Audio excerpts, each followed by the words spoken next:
Prometheus. This one is the one that gets right into your mother's crother, and it confuses you, but it looks so pretty, and everybody hates it, but some people love it. People hate it? People hate it. Really? People hate the shit. That's weird. This movie is like insanely good. I don't know how people could hate it, even though I do get the riddle me this bullshit that goes on through this. Like, what the hell is going on? Like, sometimes I'm confused. I've watched this movie like 400 times, and sometimes I'm still like, what the fuck is happening? Why do you want to kill us? But where are the aliens come from? Are those little worm maggot things in the goo? I don't know. I mean, it's very confusing, and we're not the channel to come for explanations. Now, there's a guy that made a chart. Go look at that. When I get confused, I get sexually aroused.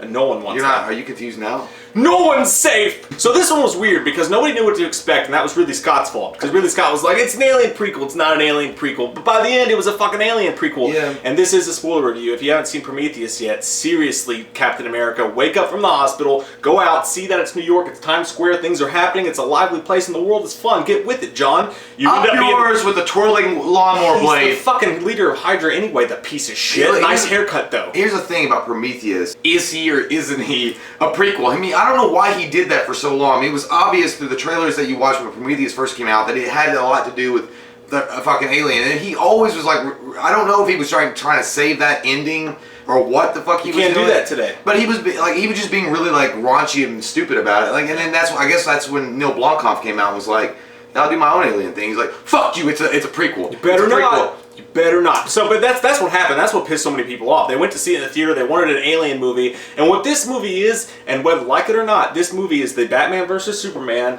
As Batman vs. Superman is the superhero movies, Prometheus is the alien. It had its problems. It was a little confusing. It was a little bit long, but it had the balls to reach for fucking something higher and to go to angels and gods and devils type shit. And that bored some people and sexually aroused others. Can you take me higher? I felt a little sexually aroused. You always keep talking about that. I don't care. I like a movie that confuses me a little bit, that I have to think about, that I'm too dumb to understand, but I know someone out there smart enough to understand, and there's people who pretend they understand it, and they release the explanation videos that don't make any sense. But they match it up to this, all these different civilizations, from Egyptians to Mayan to Aztecs, all had this one, thing of these giant bowl people pointing the stars, which sounds like fucking powder. Yeah. Thank God they weren't in the Kmart bathroom. Yeah. Like, it says goddamn Jews. That's what's going to happen in 1,000 years. They're going to go to the bathroom stalls, and those graffitis, it's like, Kim sucks dick. And you like call for a good time called Woody Henry, like, this is what life was about. But they all, life is not all about they decide, they figure out where these aliens went, and they get funding from the Weyland Corporation. Those Weyland fuckers always in this. And they fund their ship, or they fund their trip to go with the ship to this planet. They get to this planet, and there's some black goo, and black goo makes maggots that turn into aliens. I got 2 tickets to Fucktown. All these alien movies have the same beats. Like, we go to an unknown planet, something bad happens, we see an egg somewhere, then something attacks all of us. And Prometheus, a lot of people don't give it credit, but it does have some of the same beats as Alien and stuff. The problem is you don't get any of the action till way late in the movie. What I find fucking crazy, dude, is when you get to the engineers, I thought those dudes were badass. From the opening scene, the dude comes out and he takes his shot of black beans and he fucking dies. And then, like, that dude, by the way, dude, what's your workout plan, bro?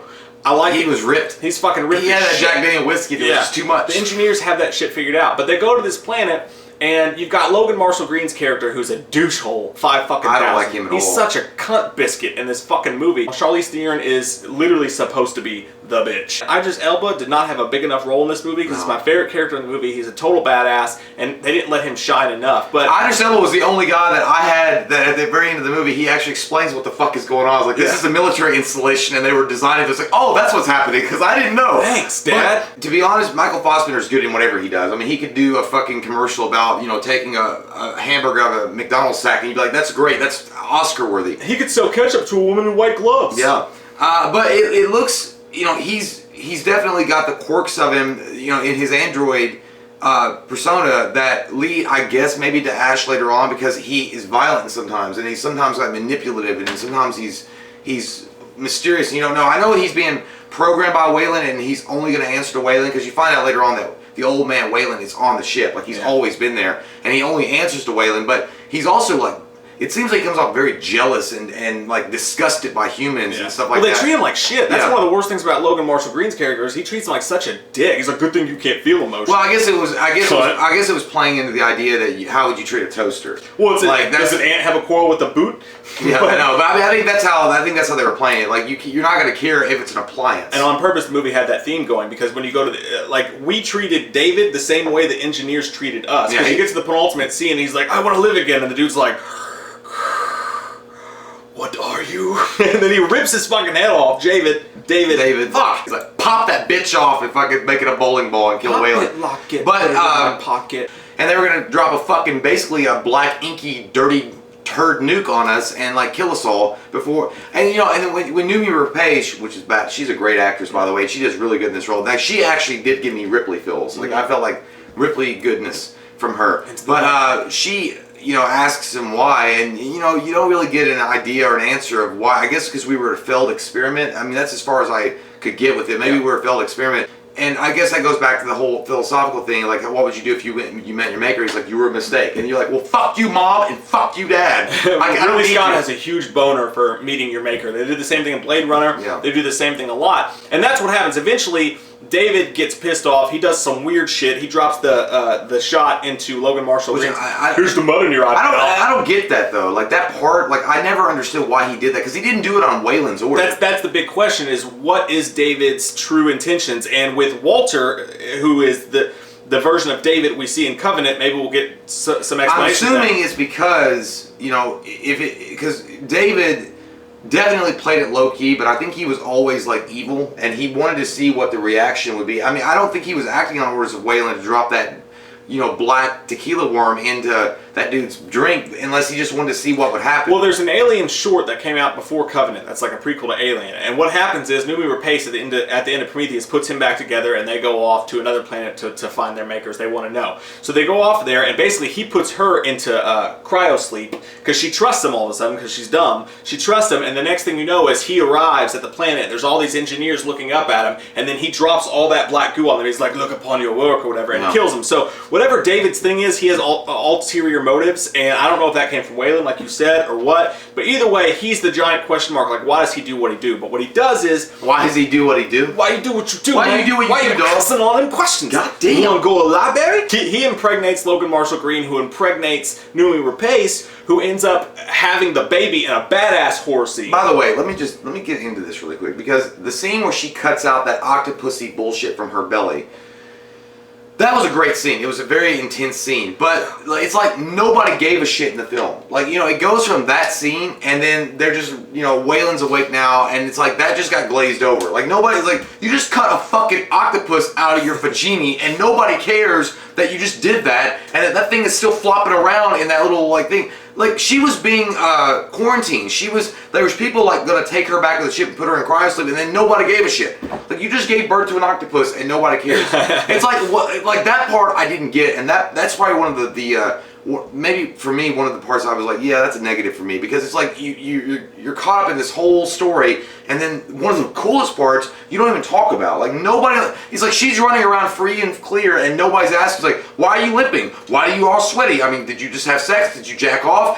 Or did you have like an alien baby that looks like an octopus? Nobody knew and nobody asked. But why did they do that? Like, it's like they glazed over that whole scene. Yeah, and that's where I think what happened was they got to the end of the movie, and he spent so much time meticulously doing all this and dropping these little hints and showing all this little stuff. They got to the end of the movie where things were really supposed to wrap up and give you a little bit of answers. Yeah. And I think that he ran out of time a little bit and was rushed and pushed up against the wall. But at the end of the day, what I'll say about this movie is that it fucking looks amazing. It's a gorgeous ass movie. Awesome. Yeah. It's got a lot of great alien lore to it, and I love that. It's like the Halloween 6 producer's cut. That movie, it sucks. That movie doesn't compare. Well, I love that the fact that the Prometheus ship, you know, it harkens back to Alien 1 when they land on that planet and you can see it. That's what I'm saying. Cool. Like, the Halloween 6 producer's cut sucks, but the thing about it is it adds a cool lore and some questions in the Man in Black, and I think that Prometheus almost does that in the same way, only I think this is a better movie than that was, because it's just an epic fucking movie. But it does have editing issues and problems and questions and plot holes,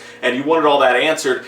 And at the end of the Much day, like at a pop quiz in school, like I'm not ready for this. Can you please give me a fucking hint, Right. bitch? But at the end of the day, I give Prometheus an 8.5, which is a really high score. Yeah. But the thing is I think the movie looks great. I think it's epic. I think it was ballsy. I think it had the balls to shoot for something more than typical movies, especially horror movies or sci-fi movies, will shoot for. And I give it credit for that, even though it swung for the fences and it struck out a few times. There's some really cool stuff in this movie, and I like watching it and trying to figure out. I like that it's smarter than me.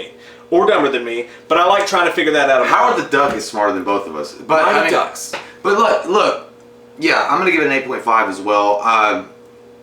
It's carefully planned out, and you're right, it is ballsy in some way. And I like the fact that it took him some time and prodding into the butt to come out and say it's an Alien prequel. I mean, you might as well just said that right away. I mean, I know what he was doing. Like he didn't want people just to go watch it because it was an Alien prequel. He probably wanted to tell a story and tell something more than just an Alien movie. But just say what it is. I mean, just tell people, have an espresso before you see this, because you're going to need to pay attention. It's not a bad movie at all. I love the movie. I think the movie has got a lot of cool things going on in it. I'm gonna say, watching this movie, sometimes I felt like Tommy Boy do. It's like, I'm getting my ass kicked out there right now, man. Sometimes I'm driving down the wheel and I want to jerk the wheel to a goddamn bridges bateman and pulling my fucking hair out. Yeah. Because sometimes I just don't understand what's happening. And I just know that's a cool scene and that's awesome, but how does that tie together? And when that tied together, why did that happen over in Aliens? But that didn't happen in Aliens, that happened in Alien fucking Resurrection. What's happening? Like, sometimes it's just like, a lot of information is being squeezed into your fucking head and you're trying your best not to have your eyeballs pop out. And then, of course, at the very, very end, you get finally the alien tie-in. You get the Neomorph. That was a badass that scene. Bursts out of the fucking chest burst. And that's a really cool, origin story. I mean, if you think about it, it's a really deep-ass fucking origin story. That engineer got raped. Yeah. They got raped bad by that gigantic octopus that came out of New Rapacious vagina. What is your take on Prometheus? Because everybody has one take or the other on it. What is your thoughts on Prometheus, guys? Are you fucking pumped for Covenant? Do you like the fact that they're saying Covenant's part Prometheus, part Aliens? Comment down below. Let us know. We love your fucking faces. And if you're new to the channel, click that subscribe button and get some goddamn wham up in it. Goddamn, Mean Gene. Mean Gene Oakland here. Get some fucking wham. We watched a movie. Yeah. We watched a movie. We watched it. We watched a movie.